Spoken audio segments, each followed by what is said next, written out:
It is finally time! We've been waiting for this one for a while now.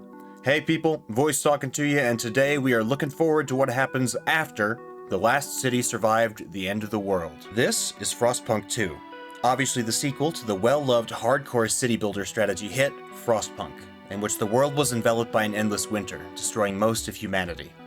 A brave corps of English engineers and workers headed north to a pit in the center of a glacier, where they established a new London, surviving hardship, disease, and a bitter cold. 30 years after New London was founded and secured, we return to the Frostlands as the chosen steward of the now thriving city as it enters a new age of both prosperity and social strife. With the captain of the first expedition dead, and the factions of the city unsure of our leadership, we must manage the rapidly growing needs of the last city, and maintain a semblance of peace between the divided citizens. If the cold doesn't bother you, and you'd like to check this game out for yourself, I'll have a link down in the description for you. Alongside that is a link to my Twitch channel in case you'd like to join in when we test out new games live on stream. Now, if you're here out of love for the first game, then brace yourself, because what you're about to see may disturb you. Oh, we use hexes now.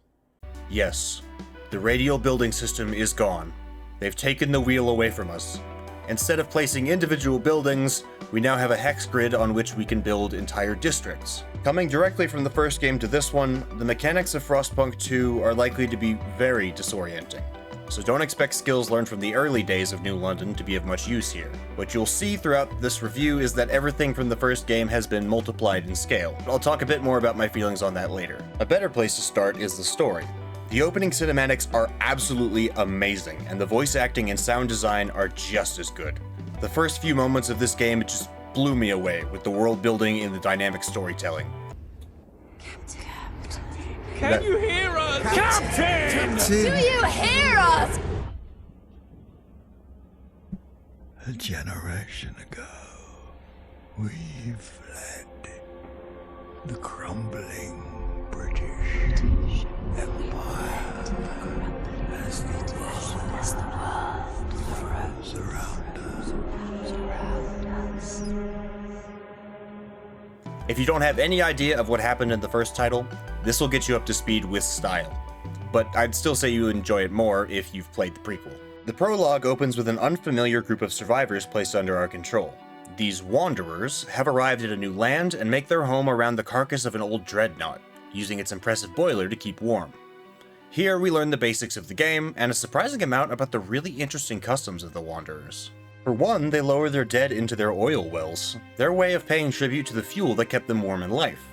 Their elders also express an incredible willingness to sacrifice for the good of their families, even so far as to offer to walk into the frost to die in order to reduce the strain on the group's supplies. We also get a choice here that allows us to carry our choice from the first game between an order-based society and a faith-based community to the new game, creating a political faction centered around those beliefs in New London's council, though their starting influence is quite low. After narrowly surviving a sudden blizzard, we are returned to our beloved city. The old captain, our character in the first game, and the guiding hand of the last city has died, leaving us as steward of New London and his chosen successor. At the same time, the coal around the city is running out, and overpopulation is becoming a severe problem. We'll need to look beyond the pit for expansion, search for a new source of fuel as we colonize the Frostlands, and keep the powerful factions in the city from turning on each other and deposing us entirely. Our decisions will decide not only the future of the last city, but also whatever remains of humanity have survived the Frostlands. Don't ask me how we're fitting thousands of people into a space that could barely house 200 before, but we start with a population of 8,000 this time. As I mentioned, everything is scaled up. Instead of constructing buildings, we plot out whole districts. Instead of long days, time passes in weeks in a matter of minutes. Now before we can build anything, we'll need to send heavy machinery to break through the permafrost, and any hexes we want to build on will need to be frostbroken first. When frostbreaking and constructing districts, it's important to consider location. Each district and frostbreaking order has a minimum size of interconnected hexes. We'll also need prefabricated parts and currency to build things, as well as the workforce to make it happen. Prefabs can be manufactured in industrial districts alongside consumer goods, which, when properly supplied to the populace, will generate heat stamps, the official currency of New London. Each district will have its own needs, which will be added to the city's overall upkeep. Needs include workforce, materials for maintenance, and, of course, heat. We don't need to worry about making sure everyone is within range of our heaters anymore, though. as pipes now carry heat from the generator throughout the city. That is, as long as it has sufficient fuel. In order to make better use of our available supplies, we can strategically place districts in hexes that offer advantages. For example, adjacent districts can share heat, and districts placed in trenches or behind tall terrain features or other buildings will be protected from the wind. It's not all about the benefits, though. And though placing houses next to extraction sites will certainly keep them warmer, it'll also increase squalor. Unlike the first game, we don't worry about individual citizens getting sick, being homeless, or being unhappy. Instead, we monitor the overall situation of our people through metrics, like a real politician. If our disease metric is high, people will be more likely to perish. If squalor is high, citizens will become unhappy, and our favor with factions will decline. These metrics overlap too. For example, if we fail to meet housing demands, crime and squalor will increase. If we fail to supply enough food, disease will increase, as well as the potential for deaths. Long story short, make sure there are an excess of resources to meet growing needs, and keep your malices as low as possible. Now, I've talked quite a bit about the new factions taking root in our city, and managing your relationships with them is going to be vital for your success and the survival of New London. Unlike our predecessor, we don't rule over the city with an iron fist. Yet. To pass a new law, a majority of the council will have to vote in favor of the proposed legislation. Of course, it can be difficult to get anything done if nobody agrees on anything, so sometimes you may have to resort to creative politics if you want to reap the benefits of a particular law. The city council is composed of 100 members, representing a percentage of the population. Each is from one of the city's factions, and each has their own goals and values.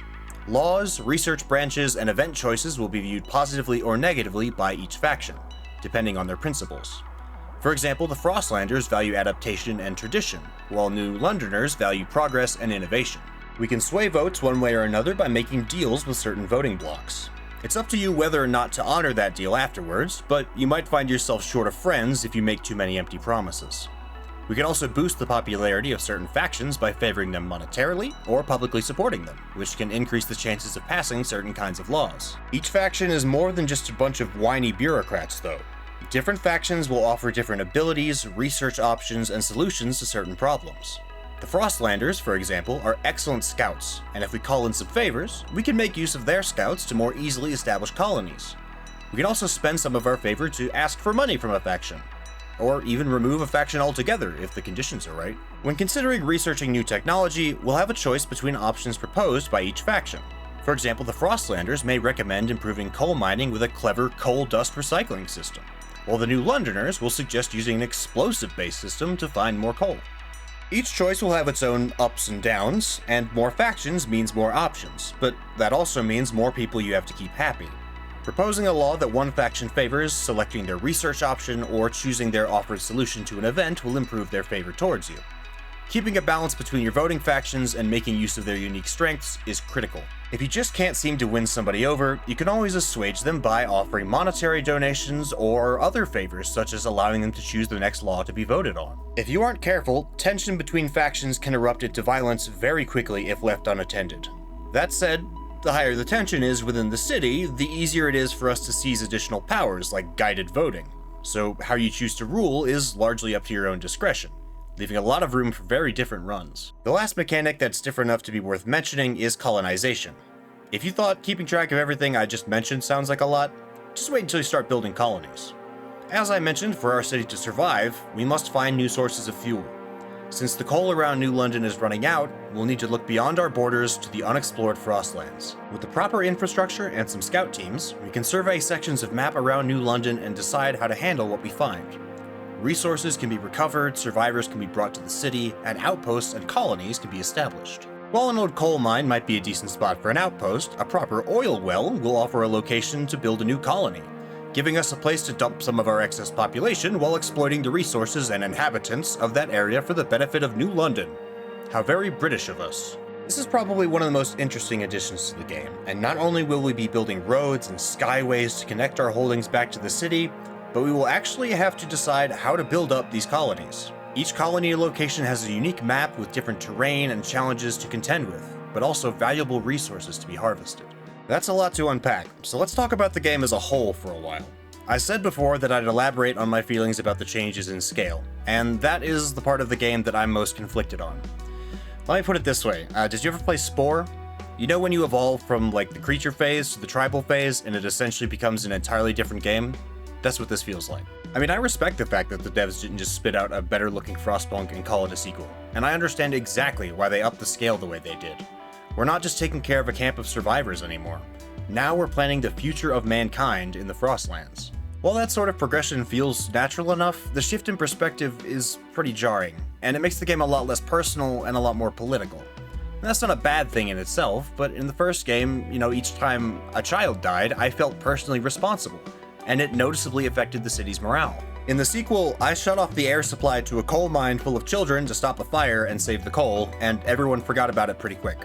I believe the saying, 1 death is a tragedy, but 100 deaths is a statistic, sums up the change pretty well. In the first game, we were deciding between tossing corpses in a pit to harvest their organs, or cutting off people's limbs to save their lives when they got gangrene. Now, we decide between funerals or donating bodies to science, and the only difference is a mild research speed increase. The morality is a lot less complicated, and the decisions for events, laws, and research don't feel like they have as much impact. In short, it feels like the apocalypse is over. And maybe that's what they were going for, but it sort of feels like something was left behind along the way. That gritty life and death struggle where each day survived is a miracle is gone, and it sort of doesn't feel like Frostpunk. The Frostpunk 2 is also a lot easier than the first, though it does include very solid difficulty settings we can adjust to make the game more accessible for those less experienced with colony sims, which is a great addition, honestly. But also, in the first game, if someone was homeless, I was like, shit, if I don't fix that ASAP, they're gonna freeze to death. Now it's like, oh, there's like 40 people homeless? I'll fix that eventually. Now, please don't misunderstand me, I am in no way saying this isn't a good game. In fact, I think overall it's a remarkable civilization strategy game. The visuals are fantastic, the writing is excellent, and they absolutely cooked with the music. It just feels very different, and if you're here looking for more of the first game, I think you might be let down. It is also completely possible that this game just has a slow start and that the pace and challenges will expand over time. The political system is super interesting, and balancing the needs of the city and your colonies will require a level of micromanaging almost rivaling that of a grand strategy or a 4X game. In short, Frostpunk 2 is a surprisingly dense, remarkably well-made game with gorgeous graphics, stellar music, and an engrossing political system that will draw you into the drama of ruling the last city on Earth. Overall, this game is fantastic if you're looking for a more politically based and lore-rich apocalyptic civilization strategy game. Now, if you ask me, I still like the first game better, but I'm just the voice in your head. So how do you feel about Frostpunk 2? Do you like the first game better, or do you see the sequel as an upgrade? Do you miss the tooth and nail survival gameplay, or are you more intrigued by the politics of New London? I'd love to talk with you about it down in the comments. If you enjoyed this video, leaving a like helps the channel a ton and keeps me from being banished to the Frostlands. If you're looking for more, subscribing is the best way to support the channel and keep new reviews coming your way, because I put out new stuff every single week. Thanks so much for listening to me today. You'll be hearing from me again real soon.